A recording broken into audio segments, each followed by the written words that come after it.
In today's video, when two hard-working brothers from Greenhithe decide to swap calling the police for a Texas-style ballistic ambush, they inadvertently turn their communal car park into a high-stakes shooting gallery against a career criminal whose resume was written in scissor wounds and fracturing eye sockets. This is Curios&Spiritual. No deep dives, because this case is like Way of the Gun and has already given me sleepless nights with the injustice. We take a look at the case, the police investigation, and the trial.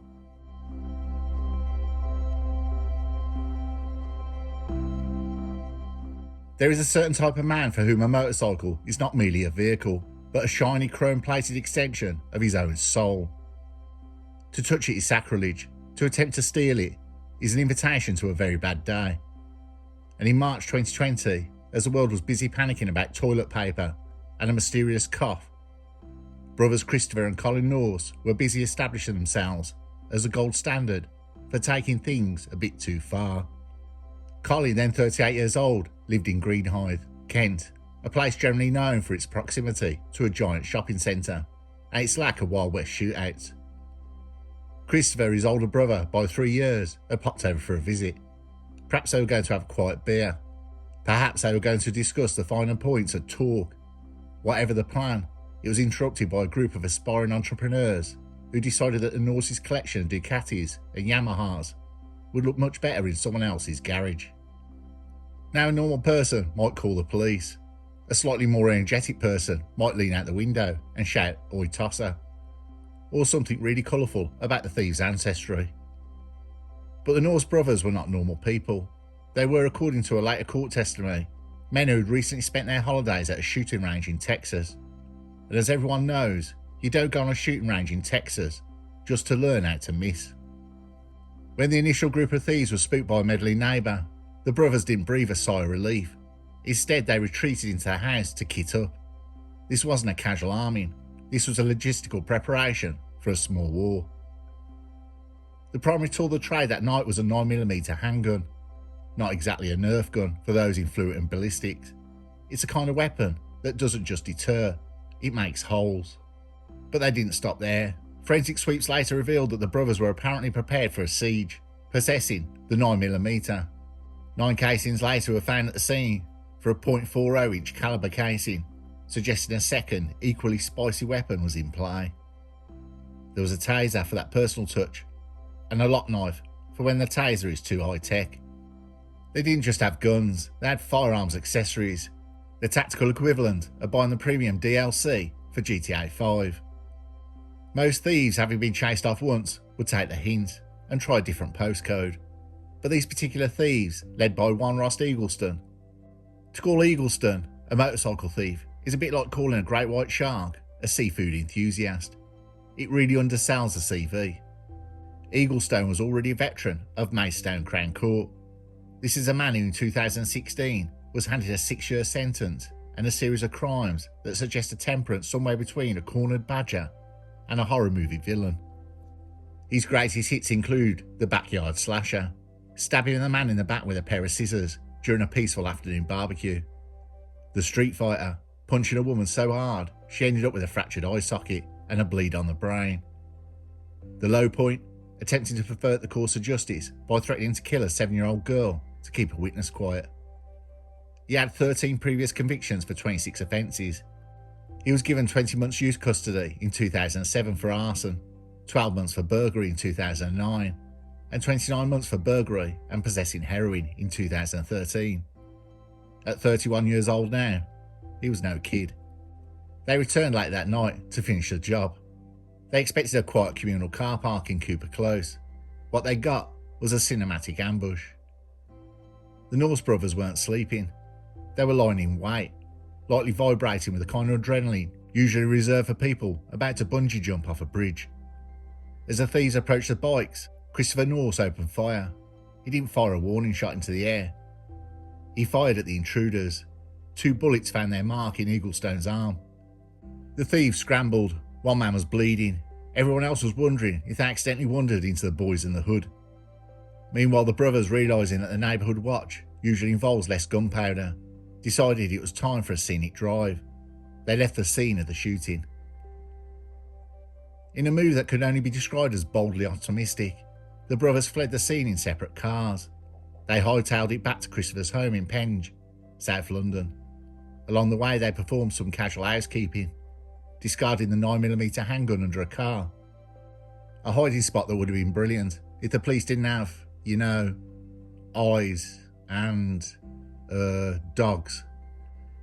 While the brothers were busy playing Grand Theft Auto, Bromley Edition, back in Greenhithe, the police had arrived to find a car park littered with 15 bullet casings from 2 guns, and 2 bullet-riddled vehicles that didn't even belong to the thieves. But here's where the story takes a turn for the truly absurd. Most people, after shooting someone and hiding the evidence, might consider a long-term vacation to a country without an extradition treaty. The Norse brothers, however, decided to drive back to the scene of the crime. Perhaps they forgot their keys, perhaps they wanted to see if the Ducatis were still there, or perhaps they underestimated the Kent Police's ability to notice 2 guys in a car pulling back into a cordoned-off crime scene. The brothers rolled back into Cooper Close while the blue lights were still flashing, and the forensic teams were still bagging up their discarded brass. It's the tactical equivalent of a bank robber returned to the vault he's just robbed to ask if anyone has found his hat. A spent casing at the scene had Colin's DNA on it.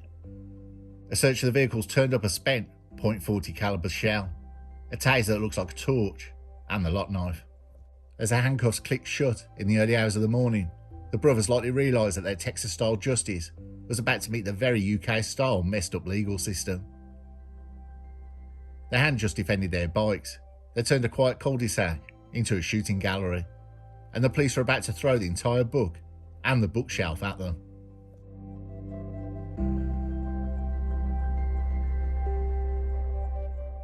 With the Norse brothers safely tucked away in separate cells, likely wondering if they should have opted for a more traditional hobby, like competitive knitting, the Kent police were left with a crime scene that looked less like a neighbourhood dispute and more like a deleted scene from Terminator 2.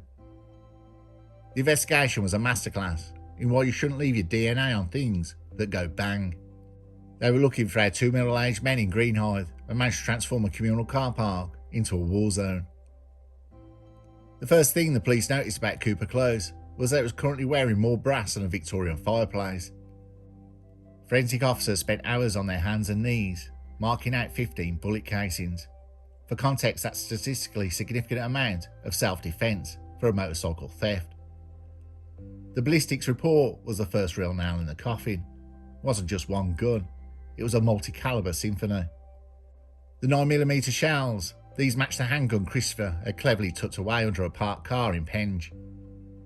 The .40 caliber shells, these suggested a second shooter, or at least a second weapon, which the police suspected Colin of wielding, with all the grace of a man who watched John Wick too many times. It turns out the brothers weren't exactly crack shots. Several bullets had decided that the thief's car was far too small a target, and instead opted to lodge themselves into the bodywork of innocent neighbouring vehicles. The real eureka moment, however, came from the single casing found right where the brothers had been standing. It didn't have gunpowder residue on it, it had Colin Norse's DNA. In the world of forensics, this is what you call a smoking gun, or more accurately, a smoking piece of evidence that makes your lawyer realise he's holding a really naff hand. In modern times, you can't even go to the fridge without leaving a digital footprint, and for the Norse brothers, they were practically stomping through the snow in size 12 boots. The police began a deep dive into the brothers' phones, and what they found was a digital scrapbook of obsession. There were photos of bikes, sure, but there was also communications that suggested this wasn't just a spontaneous reaction. They had a prepared mindset, taken to its most illogical conclusion. Detectives tracked their movements using ANPR, automatic number plate recognition cameras, and they told a damning story. The 2 cars fled from Greenhithe towards South London shortly after the shots were fired. One car stopped in Penge, exactly where the 9mm would later be recovered. The same cars then returned, like homing pigeons, with a very poor sense of self-preservation, heading back to the crime scene, just in time to meet the handcuffs. It was a logical loop of stupidity that the police mapped out, with a kind of fist bump usually reserved for finding a forgotten tenner in an old coat. While the brothers were busy maintaining a stoic, or perhaps a stunned silence in the interview room, the search teams were hitting the jackpot at their residences. It wasn't just about the guns used that night. The investigation revealed that the brothers had a certain affinity for prohibited items. The .40 caliber ammo. Finding matching ammunition for their possession was the final piece of "we totally didn't do it" puzzle. The police also looked into the brothers' history of firearms. They discovered the aforementioned Texas shooting range trip. It seemed the brothers had returned from the States with a newfound appreciation for the Second Amendment. Unfortunate, really, given that they were currently standing in Kent, where the most dangerous thing you're usually allowed to carry is a particularly sharp umbrella. Let's not forget Ross Eagleston, the man who brought a set of bolt cutters to a gunfight. Eaglestone had been shot in the arm, a wound that was remarkably non-fatal given the volume of fire.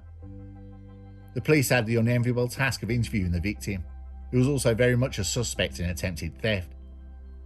Eaglestone's testimony provided the narrative glue. They'd come for the bikes, someone started screaming, and then the air was suddenly full of lead. The investigation successfully balanced the two crimes, but the disparity was clear. Stealing a bike gets you a stern talking to, and some community service, barely prison. Turning a residential street into the OK Corral gets you a 30-year special. During the interrogations, the brothers claimed they were terrified, that were just protecting their pride and joy, the bikes. However, the detectives weren't buying the fear in our lives narrative. If you're scared, you lock your door and call 999, and they might turn up. You don't grab a 9mm, go outside, wait in the shadows like a low-budget Batman, and then open fire on people who are already retreating. The investigation shifted from self-defence to premeditated ambush, the moment they realised the brothers had time to think, time to arm themselves, and time to choose a different path. By the time the Crown Prosecution Service looked at the file, the evidence was mounting: DNA, ballistics, CCTV, ANPR data, and sheer audacity of returning to a scene that was essentially a one-way ticket to a long-term stay at His Majesty's pleasure. As the file was closed and the brothers were remanded in custody, the lead investigators likely shared a look of disbelief. It's rare to catch suspects who are so helpful as to provide both DNA and the physical presence at the crime scene, twice in one night. The Norse brothers have spent years building their lives, their bike collections, and their tactical fantasies. In the space of one evening, the Kent police investigation has systematically dismantled all of it, leaving them with nothing but the prospect of a very long trial and a very short future in the outside world.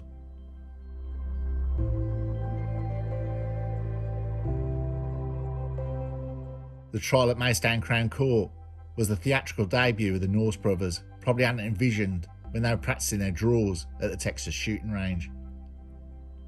The prosecution's opening was less of a legal argument and more of a greatest hits compilation of the brothers' tactical blunders. The jury was presented with a narrative that painted Christopher and Colin not as vulnerable homeowners, but as suburban vigilantes who decided that the laws of England were merely suggestions when compared to the sanctity of high-performance bikes. The brothers' defence team had the unenviable task of trying to polish a very lead-heavy turd. The argument leaned heavily on the fearing for their lives angle. They portrayed the motorcycle thieves as marauding horde of dangerous criminals, and the brothers as two law-abiding enthusiasts who simply snapped under the pressure of a home invasion. However, there's a few minor speed bumps in this narrative. The wait and see factor. If you're truly terrified for your life, you generally don't wait in the bushes for the scary people to come back. And that's what people do in horror movies before they get killed, or what people do in action movies before they get arrested. The sheer number of casings found, 15, suggested a level of enthusiasm for shooting that went far beyond "get off my lawn." It's hard to play the innocent hobbyist card when the prosecution points out you spent your last holiday learning how to double tap targets in the desert.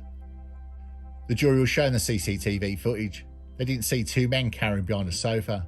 They saw an ambush. They saw a premeditated plan to inflict summary justice with a 9mm handgun. In the eyes of the law, the moment the brothers stepped outside with a loaded weapon to wait for the thieves' return, self-defence left the building and was replaced by attempted murder.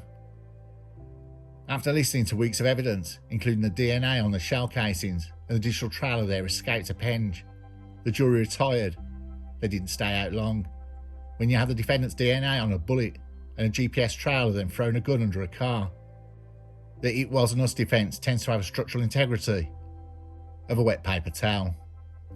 The brothers were found guilty. Christopher was convicted of attempted murder, possession of a prohibited firearm, and possession of ammunition without a certificate. Colin, while not the one who pulled the trigger on the 9mm that hit Eagleston, he was convicted of possession of a firearm with intent to endanger life. In the eyes of the court, they were a package deal, the shooter and his tactical wingman. Judge Philip St. John Stevens was not in the mood for leniency. When it came time for sentencing, he delivered a speech that was essentially a verbal "don't you dare" to anyone thinking of starting a private militia in Kent. The judge noticed that the brothers had acted with a disturbing level of premeditation. He pointed out that while the thieves were certainly in the wrong for trying to steal the bikes, the response to discharging 15 rounds in a residential area was a wholly disproportionate and lawless act that put innocent neighbours at risk of being caught in the crossfire. Then came the numbers. Christopher Norse was given a 30-year custodial sentence, then extended 5 years on licence. He'll have to serve 2/3 before he's eligible for release. Colin Norse was sentenced to 14 years. Together the brothers were handed a combined total of 44 years. Ross Eagleston, the man who took 2 bullets in the arm, didn't exactly walk away a hero. He was later sentenced to 3 years and 9 months for his role in the attempted theft.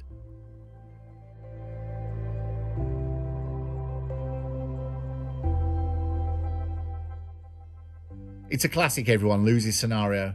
Eaglestone got a prison sentence and a very scarred arm. The Norse brothers got their entire middle age erased from the calendar.